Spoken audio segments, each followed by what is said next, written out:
On July 22, 1946, Jewish freedom fighters, or terrorists, depending upon one's position, blew up the King David Hotel in an act of militant defiance of British rule.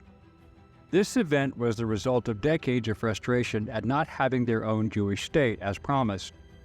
The background leading up to this event and the broader conflict that followed is critical to understanding how and why it occurred.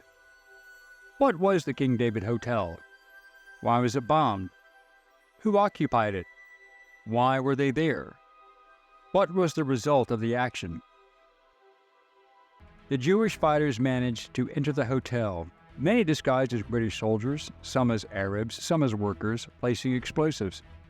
12:30 p.m., the massive explosion blew through much of the hotel's south side, killing 91 people and injuring 45 more. In the aftermath, 6 survivors were discovered buried alive over the next several days under the rubble in the part that collapsed by soldiers of the 9th Airborne Squadron Royal Engineers. Testimony of a British officer who heard other officers in the King David Hotel bar joking about a Zionist threat to the headquarters. The officer who overheard the conversation immediately left the hotel and survived. Also, according to Lord Greville Jenner, Brigadier General Dudley Sheridan Skelton was head of a hospital near Jerusalem and a frequent visitor to the King David Hotel. He was there on the day of the explosion and wrote a letter to a colleague in which he said a warning was passed on to the officers in the bar in rather jocular terms, implying it was a Jewish terrorist bluff. But despite advice to ignore the bluff, he decided to leave and thus was out of the hotel when the explosion took place. The King David Hotel bombing forced the British to reevaluate their policies, but rather than work with the Jews in the region and relax the strict immigration policies, they became even more heavy-handed, only increasing the animosity among the people they controlled. After the bombing, the British police and military began a roundup of all suspected terrorists. These events would explode again in a new wave of attacks as the Jews increased the momentum of their resistance, but nothing was as spectacular as the King David Hotel bombing. Jerusalem has long been the focal point of the still unsolved problem of Palestine. Although in times of comparative peace, Jews and Arabs live side by side and go about their business in the old city of Jerusalem with apparent calm, beneath the surface, bitter enmity has continued to smolder for years.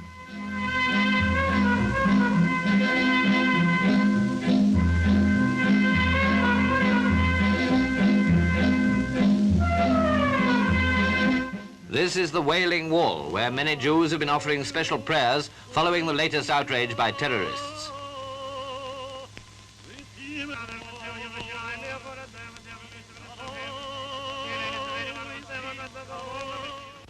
And these are scenes in the modern part of the city, contrasting vividly with the old Jerusalem.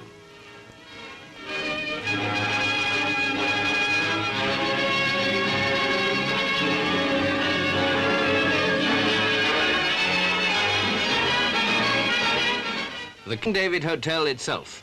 It was in the wing on the right of the picture that the terrorists placed their explosive.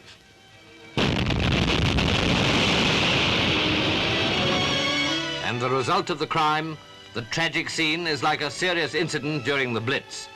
The hotel housed the British Army headquarters and the Palestine government offices, and casualties were very heavy. 65 deaths are reported, and there is little or no hope of survival for any of the 58 missing. Nearly 50 others were injured. The Jewish terrorist organization, Irgun Tzvai Leumi, openly admitted responsibility for the bombing. Many arrests have been made. Leaders of the Jewish agency have expressed horror at the dastardly crime perpetrated by a gang of desperados.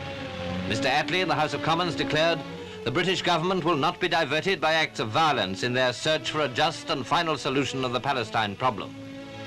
President Truman, condemning the wanton act of terrorism, added that America and Britain are conferring on steps to be taken to implement the report of the Anglo-American Palestine Committee. Undoubtedly, the people of Britain anxiously wait for the announcement of a policy which will prevent the loss of any more innocent lives.